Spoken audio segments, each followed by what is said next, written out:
Hello everyone, my name is Sumit. I am CCNA and CEH certified. तो अब हम start करते हैं CCNA के बारे में। तो नॉर्मली अगर CCNA के बारे में डिस्कशन स्टार्ट किया जाए तो आज के टाइम में CCNA का जो कोर्स कोड है जो मार्केट में यूज़ किया जा रहा है वो है CCNA 200-301। अब अगर बात करी जाए CCNA की तो CCNA हम है हमारा सिस्को सर्टिफाइड नेटवर्क एसोसिएट। अब अगर बात करी जाए एसोसिएट लेवल की तो बेसिकली एसोसिएट लेवल यूज़ किया जाता है अगर हम नेटवर्क इंडस्ट्री में एंट्री करना चाहते हैं एज ए फ्रेशर बेसिस पे। क्योंकि नेटवर्क इंडस्ट्री में अगर आप एज ए फ्रेशर एंट्री करना चाहते हो तो CCNA one of the best choice मानी जाती है इंडस्ट्रियल लेवल्स पे। अब अगर हम बात करें CCNA का तो CCNA आता है सिस्को के अंडर। अगर हम डिस्कस करें सिस्को के बारे में तो सिस्को एक US बेस्ड कंपनी है जिसका काम है नेटवर्किंग डिवाइसेस के लिए को क्रिएट करना, मैन्युफैक्चर करना और सर्विसेज प्रोवाइड करवाना। अब सिंपली अगर बात करी जाए नेटवर्किंग डिवाइसेस के बारे में कि नेटवर्किंग डिवाइसेस क्या हैं, कैसे वर्क करते हैं, तो सबसे पहले डिस्कस करते हैं नेटवर्क के बारे में। अब सिंपली अगर एक नेटवर्क प्रोसेस को डिस्कस किया जाए कि नेटवर्क क्या है या कैसे वर्क करता है तो वो प्रोसेस परफॉर्म होती है जब दो डिवाइसेस के बीच में एक कनेक्टिविटी परफॉर्म करी जाती है डेटा शेयरिंग परफॉर्म करने के लिए। अगर हम चाहते हैं कि दो डिवाइसेस आपस में कम्युनिकेट कर सकें तो उस प्रोसेस को कॉन्फ़िगर किया जाता है किसके थ्रू? नेटवर्क के थ्रू। अब सिंपल नेटवर्क सिनेरियो को डिस्कस किया जाए तो नेटवर्क सिनेरियो परफॉर्म किए जाते हैं जब नंबर ऑफ डिवाइसेस के बीच में कनेक्टिविटी परफॉर्म हो। Let's take an example. Assume करिए एक नेटवर्क है जो दिल्ली में अवेलेबल है, दूसरा नेटवर्क है जो गुड़गांव में अवेलेबल है। अब अगर इन दो एंड डिवाइसेस के बीच में हम कनेक्टिविटी परफॉर्म करना चाहते हैं तो डायरेक्ट बेसिस पे ये सिनेरियो पॉसिबल नहीं है क्योंकि जो एंड डिवाइसेस हम यूज करते हैं वो इतने एप्लीकेबल नहीं है कि वो विदाउट एनी हेल्प आपस में कम्युनिकेट कर सके। तो उन सिनेरियोस को परफॉर्म करने के लिए हमें क्या जरूरत पड़ती है? हमें जरूरत पड़ती है मल्टीपल नेटवर्क डिवाइसेस की, जिसमें आते हैं हमारे राउटर्स, हमारे स्विचेस, आपकी फायरवॉल्स, आपके servers, access points and end device. ये सब किसके अंडर आते हैं? नेटवर्क डिवाइसेस के अंडर। तो उन्हीं चीजों को अगर हम एक बेसिक सिनेरियो के बेसिस में डिस्कस करें तो वो कॉन्सेप्ट हम डिस्कस करते हैं किसमें? CCNA में। अब अगर CCNA में सबसे पहले बात की जाए तो सबसे पहला सिनेरियो स्टार्ट होता है आपका नेटवर्क फंडामेंटल से। अब नेटवर्क फंडामेंटल्स में हम बेसिकली डिस्कस करते हैं टाइप्स ऑफ नेटवर्क्स के बारे में। अब अगर टाइप्स ऑफ नेटवर्क का सिनेरियो डिस्कस किया जाए तो टाइप्स ऑफ नेटवर्क्स में हमारे डिवाइस में हम डिस्कस करेंगे नेटवर्क्स के बारे में, जिसमें आपका लैन नेटवर्क, वैन नेटवर्क और मैन नेटवर्क्स आते हैं। हम डिस्कस करेंगे इंटरनेट के बारे में, एक्स्ट्रा नेट के बारे में एंड इंट्रानेट के बारे में, जहाँ पे आपका हाफ डुप्लेक्स, फुल डुप्लेक्स और सिंपलेक्स प्रोसेस यूज करी जाती है। इसके बाद हम डिस्कस करेंगे नेटवर्क डिवाइसेस के बारे में। जैसे अभी हमने नेटवर्क डिवाइसेस के नाम लिए तो number of networks, number of scenarios में क्या है, अगर डिफरेंट नेटवर्क्स के बीच में कनेक्टिविटी परफॉर्म करी जाती है तो हम अलग अलग डिवाइस यूज करे जाते हैं। जैसे अभी राउटर्स का हमने डिस्कस किया था, राउटर्स यूज करे जाते हैं दो डिफरेंट नेटवर्क्स में कनेक्टिविटी परफॉर्म करने के लिए। राउटर्स के बाद यूज करे जाते हैं स्विचेस, स्विचेस के बाद सिक्योरिटी प्रोसेस की बात करी जाती है यूज करी जाती हैं फायरवॉल्स। सर्विसेज प्रोसेस परफॉर्म करवाने के लिए यूज किए जाते हैं सर्वर्स। वायरलेस कनेक्टिविटी परफॉर्म कराई जाती है एक्सेस पॉइंट्स के through. WLCs wireless controller use करे जाते हैं एक्सेस पॉइंट को एक सेंट्रल पॉइंट से कॉन्फ़िगर करने के लिए। नंबर ऑफ डिवाइसेस के भी हेल्प से क्या होता है? एक नेटवर्क क्रिएट होता है। अब अगर नेटवर्क डिवाइसेस के बाद की बात की जाए तो नेटवर्क डिवाइसेस के बाद जो टॉपिक आता है वो होता है आपका टोपोलॉजी। अब टोपोलॉजी क्या है? टोपोलॉजी एक आर्किटेक्चर है।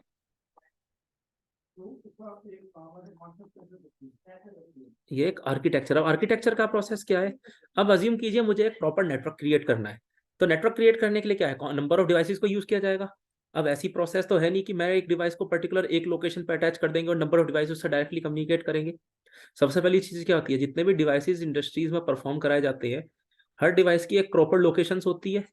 जब उन नंबर ऑफ डिवाइसेस के बीच में कनेक्टिविटी परफॉर्म होती है तो जाके एक टोपोलॉजी, एक आर्किटेक्चर क्रिएट होता है।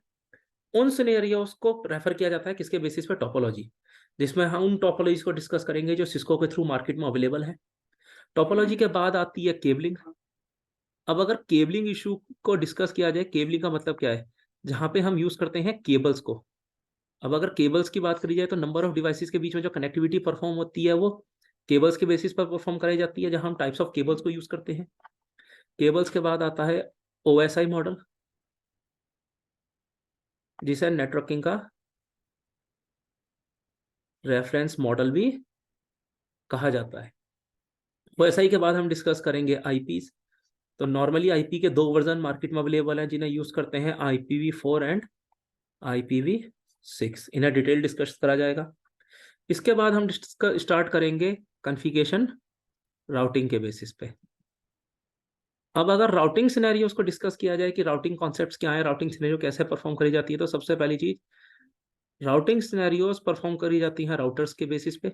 तो यहाँ हम डिस्कस करेंगे राउटर्स के बारे में, जहाँ पे आप टाइप्स ऑफ राउटर्स देखोगे कि टाइप्स ऑफ राउटर्स, कितने तरह के राउटर्स होते हैं, राउटर्स को कैसे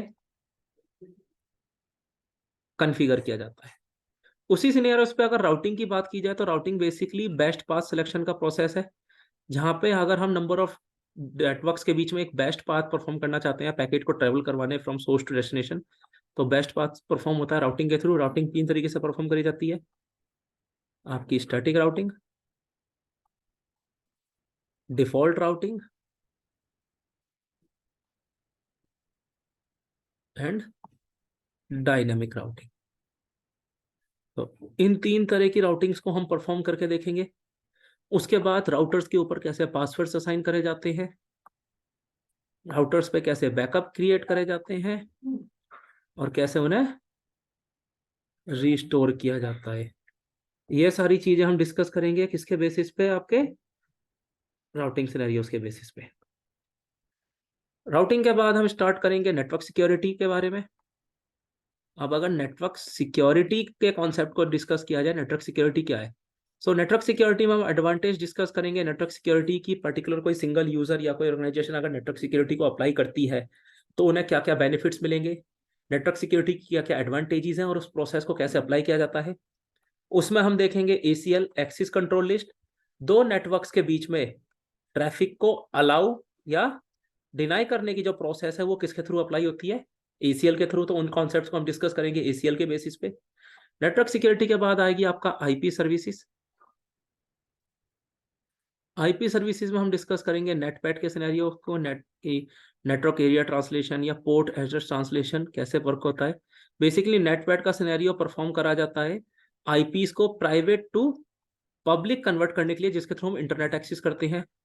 क्वालिटी ऑफ सर्विसेज के क्या सिनेरियो नेटवर्क में क्यों यूज किया जाता है, क्या एडवांटेजेस हैं। और उसके बाद क्वालिटी ऑफ सर्विस के बाद आता है हमारा SNMP, simple network management protocols, और उन्हें इंडस्ट्रीज में कैसे अप्लाई किया जाता है। SNMP के बाद में अगर हम डिस्कस करें तो हम डिस्कस करेंगे स्विचिंग के बारे में। अब अगर स्विचिंग को डिस्कस किया जाए तो स्विचिंग में हम डिस्कस करेंगे टाइप्स ऑफ स्विचेस के बारे में, कि मार्केट में कितने तरह के स्विचेस हैं, जहाँ पे हम L2 एंड L3 स्विचेस के बीच में बेसिक डिफरेंस क्या होते हैं, कैसे वर्क करते हैं, दोनों के बारे में डिस्कस किया जाएगा। स्विचेस के पे VLAN, virtual local area network, कैसे क्रिएट करा जाता है। तो VLAN को क्रिएट करना, VLAN डिलीट करना, और मॉडिफिकेशन, ये सारी चीजें हम VLAN में देखेंगे। यहाँ पे VLAN में कैसे पोर्ट्स को ऐड करा जाता है वो भी हम देखेंगे, ऐड करना एंड रिमूव करना। VLAN के बाद आएगा आपका VTP, जो वर्चुअल ट्रंकिंग प्रोटोकॉल। VTP को कैसे परफॉर्म करा जाता है, VTP की क्या एडवांटेज है। VTP के बाद आता है STP, spanning tree protocol, and RSTP, rapid spanning tree protocol, जहाँ पे हम इन दोनों सिनेरियोस को डिस्कस करेंगे कि STP RSTP आपस में कैसे वर्क करते हैं, कैसे कनेक्ट किए जाते हैं। STP RSTP के बाद आएगा आपका ईथर चैनल। ईथर चैनल में हम डिस्कस करेंगे कि नेटवर्क्स पे कैसे ग्रुप्स क्रिएट करे जाते हैं, जिसके थ्रू नंबर ऑफ पोर्ट्स एक साथ मर्ज होकर वर्क करते हैं। उसी में हम डिस्कस करेंगे लोड बैलेंसिंग के सिनेरियो को, कि लोड बैलेंसिंग का क्या प्रोसेस है और लोड बैलेंसिंग को कैसे और क्यों यूज किया जाता है। और उसके बाद आता है पोर्ट सिक्योरिटी। अब अगर पोर्ट सिक्योरिटी के सिनेरियो को डिस्कस किया जाए तो यहाँ डिस्कस करेंगे कि पर्टिकुलर स्विच के सिंगल पोर्ट, मल्टीपल पोर्ट या फिर वीलैन के अंदर जितने पोर्ट्स आ रहे हैं उनके ऊपर सिक्योरिटी कैसे असाइन कराई जाती है अनऑथराइज एक्सेस को ब्लॉक करने के लिए। डीएससीपी स्नूपिंग, डीएससीपी स्नूपिंग का बेसिक काम है नेटवर्क के अंदर अनऑथराइज नेटवर्क्स को ब्लॉक करना। ये सारी चीजें हम कवर अप करेंगे स्विचिंग में। स्विचिंग के बाद आएगा आपका वायरलेस। अब अगर वायरलेस नेटवर्क का डिस्कस किया जाए तो वायरलेस बेसिकली जो वाईफाई कनेक्टिविटी हम आज के टाइम में यूज करते हैं वो कैसे वर्क कर रही है, कौन सी प्रोटोकॉल्स हैं जिन्हें वायरलेस नेटवर्क्स में यूज किया जाता है, कौन सी टोपोलॉजीज हैं जिनके बेसिस पर वायरलेस कनेक्टिविटी वर्क करती है, एक्सेस पॉइंट्स को कैसे कॉन्फ़िगर किया जाता है और डब्ल्यूएलसीज को कैसे कॉन्फ़िगर किया जाता है। ये सारी चीजें हम डिस्कस करेंगे कहाँ, वायरलेस में। वायरलेस के बाद आएगा आपका ऑटोमेशन। अब अगर ऑटोमेशन की बात की जाए तो बेसिकली ऑटोमेशन प्रोसेस परफॉर्म कराई जाती है किसी भी नेटवर्क में किसी भी प्रोसेस को ऑटोमेट करने के लिए। अब ऑटोमेट सिनेरियो क्या है, किसी भी नेटवर्क में कोई भी कॉन्फ़िगरेशन कर रहे हैं उस कॉन्फ़िगरेशन का बॉक्स बाय बॉक्स मैनेजमेंट को, अगर हम चाहते हैं उस कॉन्फ़िगरेशन के बॉक्स बाय बॉक्स मैनेजमेंट को रिमूव करना। अब बॉक्स बाय बॉक्स मैनेजमेंट क्या होता है, अब बॉक्स बाय बॉक्स मैनेजमेंट का प्रोसेस क्या है कि हर डिवाइस को मुझे मैन्युअली कॉन्फ़िगर करना पड़ेगा, लेकिन मैं चाहता हूं कि वो प्रोसेस पर्टिकुलर टाइम पीरियड पे ऑटोमेटिकली कॉन्फ़िगर हो, तो वो सिनेरियोज हम डिस्कस करेंगे ऑटोमेशंस के बेसिस पे। ये सारे टॉपिक्स हैं जिन्हें हम कवर अप करेंगे सीसीएनए पे। अब अगर बात करी जाए सीसीएनए के ग्लोबल एग्जाम की, सीसीएनए के थ्रू एक ग्लोबल एग्जाम भी परफॉर्म किया जाता है।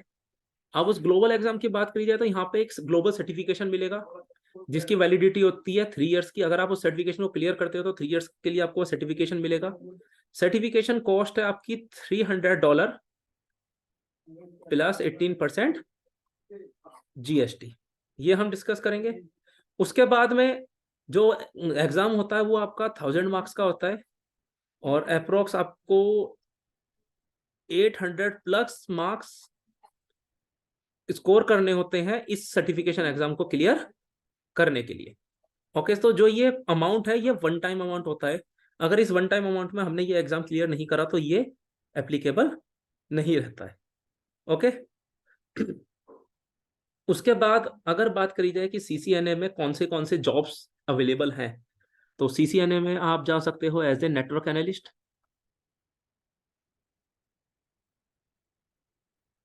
उसके बाद आप जा सकते हो एज ए नेटवर्क एडमिनिस्ट्रेटर, उसके बाद आप जा सकते हो आईटी स्पेशलिस्ट, उसके बाद आपका आता है नॉक, नेटवर्क ऑपरेटिंग सेंटर्स में जो नॉक सपोर्ट होते हैं। आप जा सकते हो network support engineer,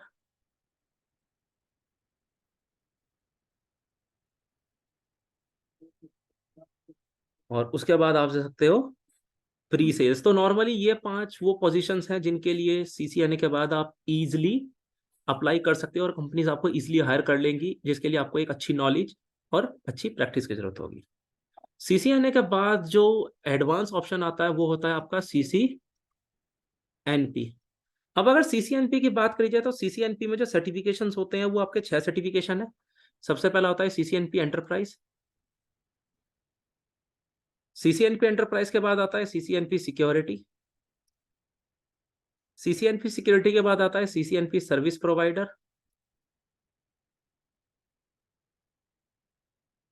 service provider के बाद आता है सीसीएनपी कोलैबोरेशन,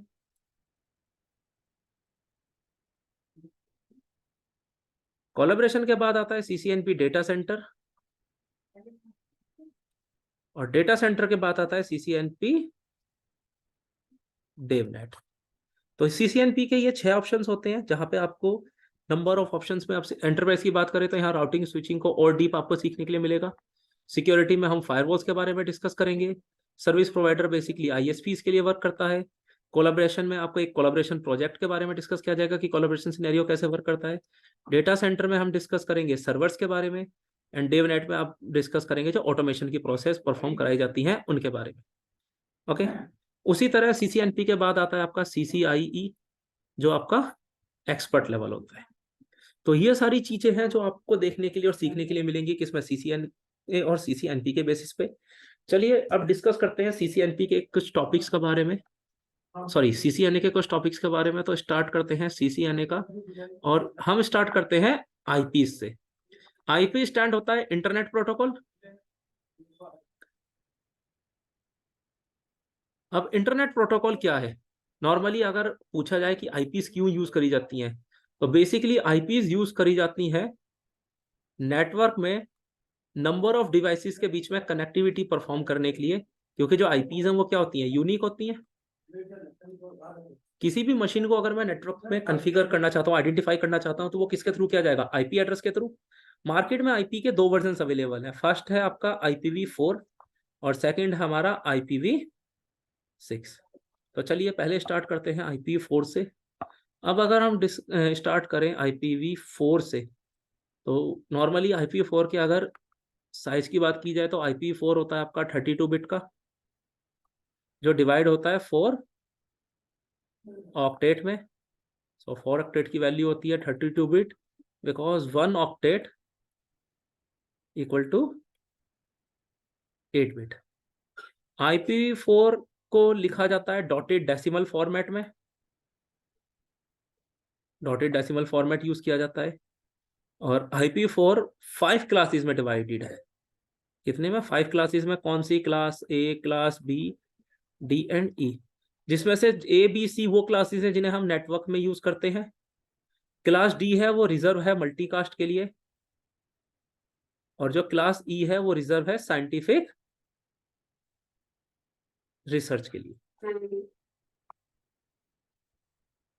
उसके बाद अगर IP4 का डिस्कशन स्टार्ट किया जाए तो नॉर्मली IP4 की प्रोसेस क्या है, तो सबसे पहले बाय डिफॉल्ट जो बिट्स होती हैं नेटवर्क्स में वो कितनी होती हैं, 256। लेकिन जो काउंटिंग स्टार्ट होती है वो स्टार्ट होती है 0 से और कहाँ तक जाती है, 255 तक। यहाँ पे हम बाइनरी टू डेसिमल कन्वर्जन भी देखेंगे। अगर बाइनरी टू डेसिमल कन्वर्जन की बात की जाए तो basically binary to decimal conversion क्या है कि ऑन एंड ऑफ बिट्स को काउंट करना।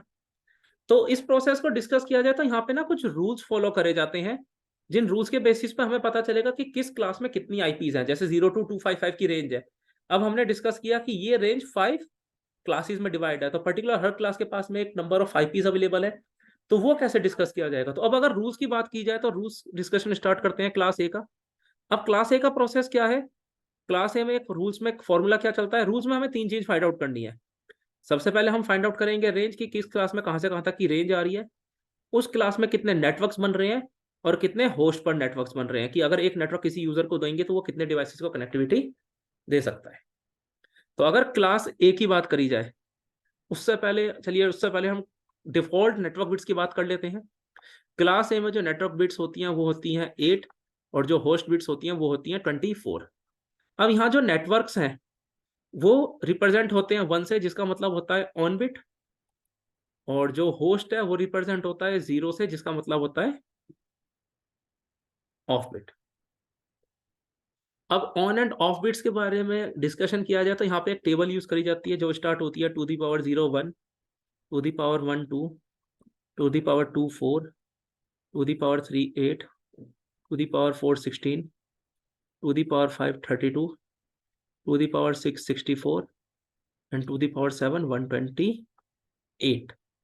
अब नेटवर्क किससे रिप्रेजेंट है, 8 से, जिसका मतलब है ऑन बिट। इसका मतलब क्या होगा कि हमारी सारी बिट क्या होंगी, ऑन होंगी, 1 2 3 4 6 7 8 डॉट, फिर 24 बिट्स। अब 24 बिट्स में कितने ऑक्टेट्स कंप्लीट हो रहे हैं, 3, because 1 octet equal to 8 bit. तो इसकी वैल्यू क्या आएगी, 1 2 3 4 5 6 7 8। क्यों, क्योंकि होस्ट रिप्रेजेंट होता है 0 के थ्रू, 4 5 6 7 8 डॉट 1 2 3 4 5 6 7 8। अब अगर मेरी सारी बिट्स ऑन है तो क्या करेंगे, 2 ^ 7 से लेके 1 तक काउंट करेंगे, क्योंकि ये टेबल हमेशा काउंट होती है लेफ्ट टू राइट के बेसिस पे। तो वैल्यू क्या आएगी, 255, सारे बिट्स 0 में, डॉट 0 डॉट 0 डॉट 0।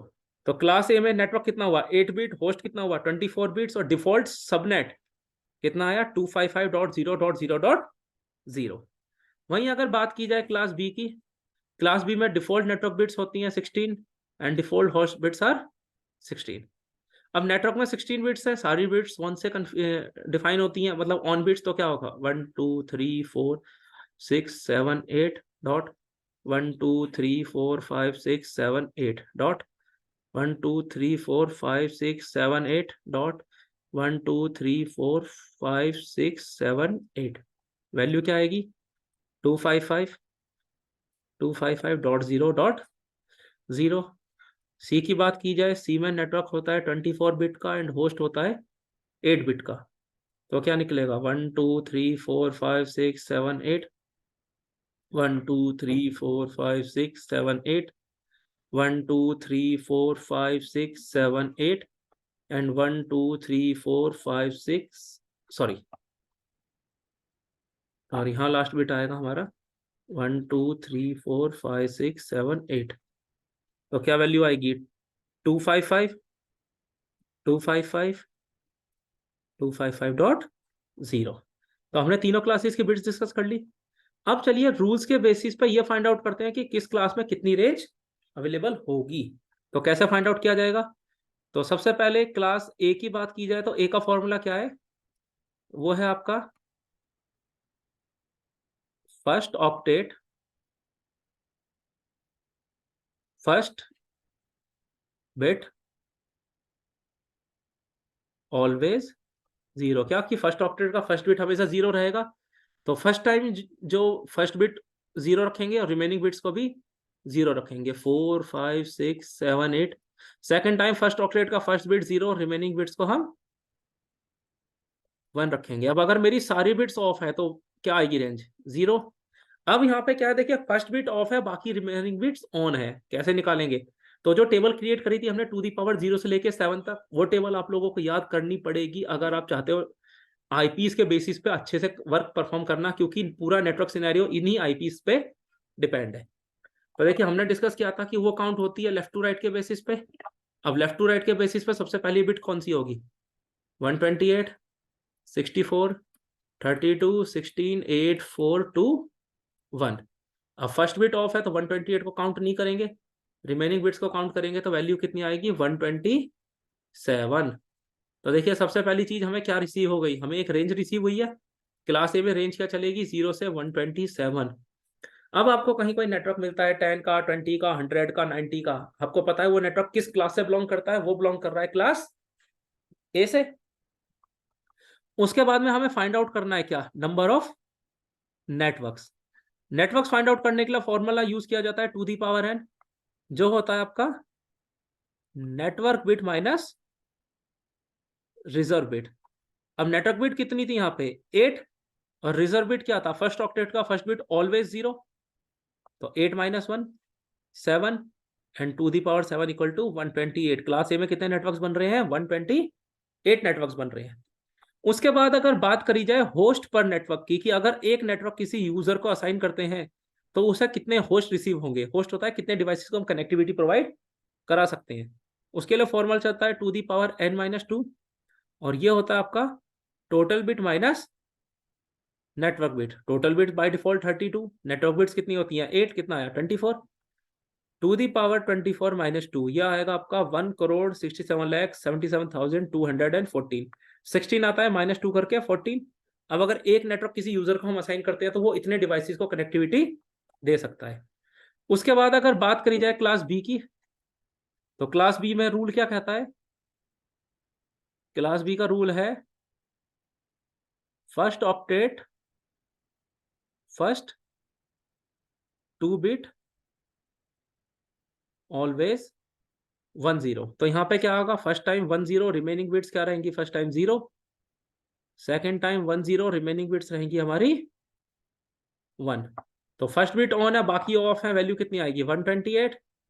यहाँ पे फर्स्ट बिट ऑन है, फर्स्ट बिट ऑन है और बाकी सेकंड बिट ऑफ, बाकी रिमेनिंग बिट्स ऑन है, यहाँ वैल्यू जाएगी आपकी 191।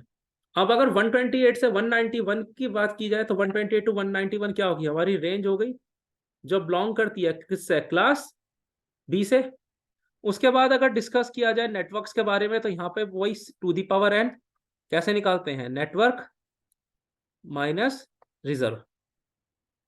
अब अगर नेटवर्क माइनस रिजर्व किया जाए, नेटवर्क बिट कितनी होती है 16, रिजर्व बिट्स कितनी 2, 2 बिट्स 1 एंड 0, कितना आया 14, टू दी पावर 14 करेंगे 16,384 नेटवर्क्स बन रहे हैं क्लास बी के अंदर।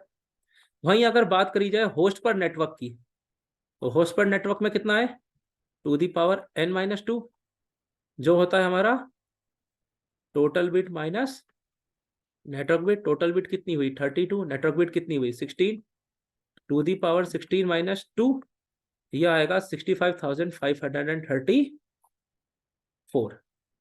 उसी तरह अगर बात करी जाए क्लास सी की, तो क्लास सी का फॉर्मूला क्या है, यह है आपका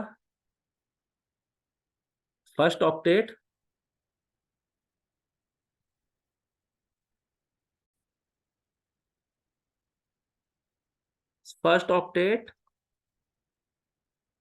फर्स्ट 3 बिट्स ऑलवेज 110, तो सेम चलेगा आपका 110। तो फर्स्ट टाइम रिमेनिंग बिट्स को क्या रखा जाएगा, 0 रखा जाएगा। Second time 110 and remaining bits को हम ऑन रखेंगे, ऑन एंड ऑफ की प्रोसेस। सो क्या है to the power 7 and to the power 6, 128 plus 64, ये रेंज स्टार्ट होगी 192 से और कहां तक जाएगी 2 to 3 तक। तो क्लास सी की रेंज क्या हो गई 192 से 2 to 3। अगर बात करी जाए नेटवर्क्स की, तो नेटवर्क्स क्या है, वही फॉर्मूला आपका लगेगा टू दी पावर n, और कैसे निकालेंगे, ये निकलेगा आपका नेटवर्क माइनस रिजर्व बिट। अब नेटवर्क बिट्स कितनी है यहाँ पे, नेटवर्क बिट्स है हमारी 24 और रिजर्व बिट्स कितनी है, रिजर्व बिट्स है 3, तो कितना आएगा, ये आएगा आपका टू दी पावर 21। अब अगर ये फाइंड आउट किया जाए कि टू दी पावर 21 कितना होगा, तो इसकी वैल्यू निकलेगी आपकी 20,97,152 नेटवर्क्स बन रहे हैं।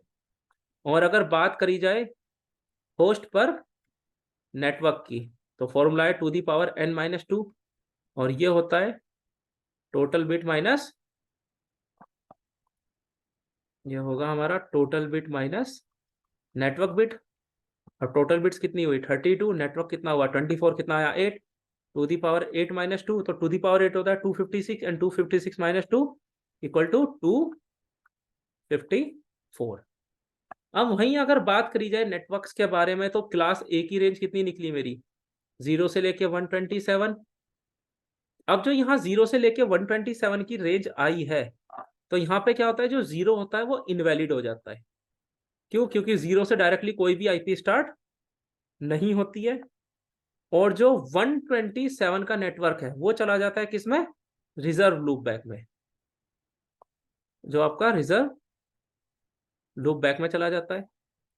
उसके बाद अगर क्लास बी की बात करी जाए, क्लास बी की रेंज होती है हमारी 128 से लेके 191 तक, जो होता है आपका 128 से 191। क्लास सी की रेंज होती है 192 से 223। क्लास डी की रेंज होती है आपकी 224 से 239, और क्लास ई की रेंज होती है आपकी 240 से 255। हमने डिस्कस कर लिया। अब जो आईपीस का सिनेरियोज होता है, जो आईपीस कॉन्फ़िगरेशन परफॉर्म कराई जाती है ना, दो तरीके से करवाया जाता है। एक होता है क्लास फुल कॉन्सेप्ट, जो अभी हमने देखा है, ये जो प्रोसेस अभी हमने देखी क्लास ए बी सी की, ये किसके थ्रू परफॉर्म होती है, क्लास फुल के थ्रू। एक कॉन्सेप्ट यहाँ वर्क होता है क्लास लेस के थ्रू। अब अगर क्लास लेस की बात की जाए, तो क्लास लेस का सिनेरियो वर्क करता है किसके थ्रू, सबनेटिंग के थ्रू। अब सिंपली अगर बात की जाए कि सबनेटिंग क्या है, सबनेटिंग कैसे परफॉर्म कराई जाती है, तो सबनेटिंग का एक सिंपल प्रोसेस है एक बड़े नेटवर्क को छोटे छोटे सब नेटवर्क्स में डिवाइड करना टू रिड्यूस वेस्टेजेस। ओके, अब अगर ये बात करी जाए कि सबनेटिंग कब और कैसे मार्केट को असाइन कराई गई थी, तो बेसिकली सबनेटिंग का काम है बड़े नेटवर्क को छोटे छोटे सब नेटवर्क में डिवाइड करना, ताकि हम वेस्टेजेस को रिड्यूस कर सकें। उससे पहले हम डिस्कस करते हैं आईपी एड्रेसेस के बारे में। अभी हमने क्लासेस डिस्कस करी, अब हम डिस्कस करेंगे आईपी एड्रेसेस के बारे में।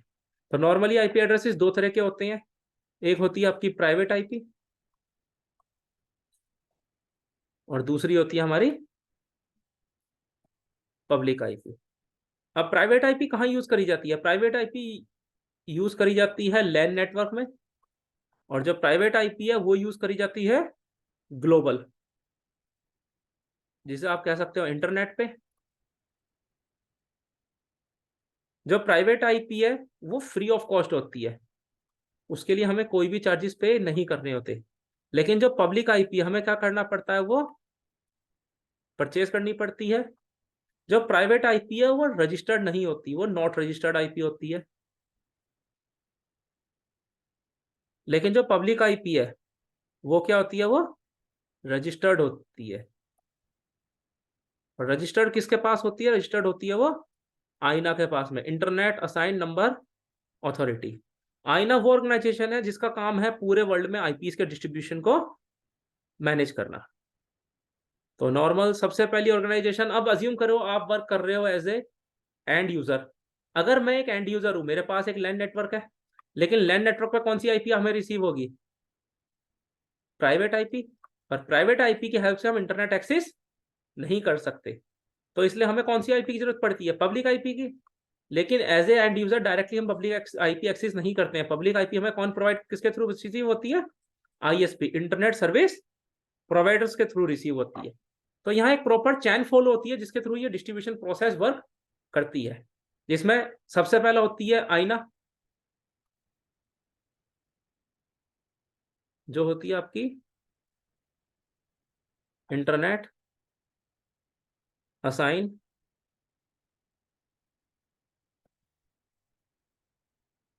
Number authority. सबसे पहले ऑर्गेनाइजेशन कौन सी होती है? आईना। आईना के बाद में जो ऑर्गेनाइजेशन वर्क करती है वो है RIR। RIR होता है रीजनल इंटरनेट रजिस्ट्री। RIR की बात की जाए तो वर्ल्ड लेवल पे टोटल 5 RIR हैं। जिस RIR के अंडर हम आते हैं एज इंडिया, हम जिस RIR के अंडर आते हैं उस RIR का नाम है आपका एपनिक, जो है एशिया पैसिफिक नेटवर्क इंफॉर्मेशन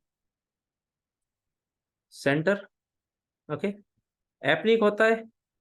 एपनिक के अंडर आता है आपका LIR या NIR, जो पार्ट है किसके? ISP के।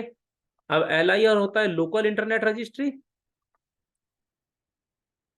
अब लोकल इंटरनेट रजिस्ट्री क्या है? वो इंटरनेट प्रोवाइडर जो लोकली वर्क करते हैं, जैसे हर एरिया का एक लोकल इंटरनेट प्रोवाइडर होता है। और दूसरा होता है NIR, जो है आपका नेशनल इंटरनेट रजिस्ट्री। और इनके अंडर आते हैं हम एज ए कस्टमर। तो ये एक प्रॉपर चैन है जिसके थ्रू आईपीएस डिस्ट्रीब्यूशन वर्क करती है। ओके, अब नॉर्मली हम इतनी देर से डिस्कस कर रहे हैं प्राइवेट आईपी और पब्लिक आईपी के बारे में, कि एक प्राइवेट आईपी होती है, एक पब्लिक आईपी होती है। लेकिन अब इस पूरे नेटवर्क में से प्राइवेट और पब्लिक आईपीस को कैसे आइडेंटिफाई किया जाएगा? तो उसके लिए आईना ने क्या किया, आईना ने कुछ आईपीस को बाय डिफॉल्ट प्राइवेट रेंज को प्रोवाइड कराया है। अब अगर हम बात करें प्राइवेट आईपी की, तो क्लास ए की प्राइवेट आईपी स्टार्ट होती है आपकी 10.0.0.0 से, और कहाँ तक जाती है? ये जाती है 10.255.255.255 तक। फिर आती है class B. Class B use होती है 172.16.0.0 से, और कहाँ तक जाती है? ये जाती है आपकी 172.31.255.255। और फिर आती है क्लास सी, जो आपकी जाती है 192.168.0.0 से, कहाँ तक? 192.168.255.255। तो ये वो नेटवर्क्स हैं जिन्हें हम प्राइवेट आईपीज में यूज करते हैं। ओके, उसके बाद में हमने डिस्कस किया जो 127.0.0.0 से लेके आपका 127.255.255.255 का नेटवर्क है। ये किसके लिए रिजर्व है? लूप बैक एड्रेस के लिए। उसके बाद में अपीपा, एक आईपी आप लोगों को आगे जाके मिलेगी जो होती है अपीपा आईपी। अपीपा कब कॉन्फ़िगर होता है? जब डीएचसीपी फेल हो जाता है। और अपीपा की रेंज क्या है? अपीपा की रेंज है हमारी 169.254.0.0 से आपका 169.254.255.255। ओके, आईपीज हम दो तरीके से असाइन करते हैं। एक होता है स्टैटिक प्रोसेस जहां पे हम आईपी मैनुअली असाइन करते हैं, और दूसरा होता है डायनामिक जहां पे आईपीज ऑटोमेटिकली असाइन कराई जाती हैं। किसके थ्रू? डीएचसीपी के थ्रू। अब मैनुअली प्रोसेस क्या है? अज्यूम करिए मुझे 5 या 6 डिवाइसेस को मैनुअली आईपी देनी है, एक एक करके मैं उन पर जाके आईपी देनी है, मैं इजीली कॉन्फ़िगर कर सकता हूँ। लेकिन एक नेटवर्क है जहाँ पे अज्यूम करिए 100 प्लस डिवाइस अवेलेबल है। अब मैं अगर हम ये कहें कि 100 प्लस डिवाइसेस पर हमें मैनुअली आईपी देनी है, तो वो एक टाइम टेकिंग सिनेरियो है। तो वहाँ पे क्या यूज करा जाता है? डीएचसीपी। डीएचसीपी का काम क्या है? डिवाइसेस को ऑटोमेटिकली आईपीज प्रोवाइड करवाना। तो ये सारे सिनेरियोज आते हैं आपके प्राइवेट और पब्लिक के बेसिस पे। उसके बाद अगर हम बात करें सबनेटिंग की, तो सबनेटिंग का भी हमने डिस्कस किया। सबनेटिंग यूज करी जाती है वेस्टेज को रिड्यूस करने के लिए।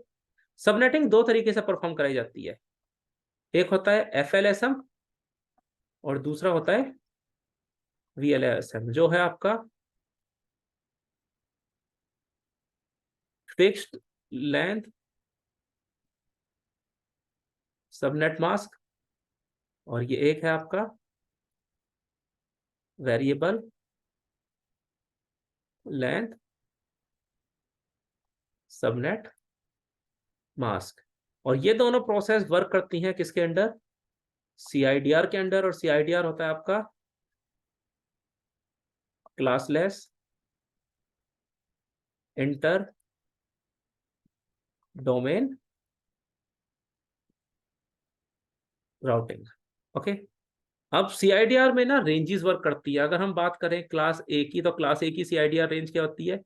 ये होती है आपकी 8 से लेकर 30 तक। क्लास बी की सीआईडीआर रेंज होती है आपकी 16 से लेकर 30 तक। और क्लास सी की सीआईडीआर रेंज होती है 24 से 30 तक। तो नेटवर्क में जितनी भी सबनेटिंग परफॉर्म कराई जाती है वो इन्हीं सीआईडीआर रेंजेस के बेसिस पे परफॉर्म कराई जाती है। ओके, तो इस क्लास को आज यहीं तक रखते हैं। Thank you so much. I hope you guys like the video.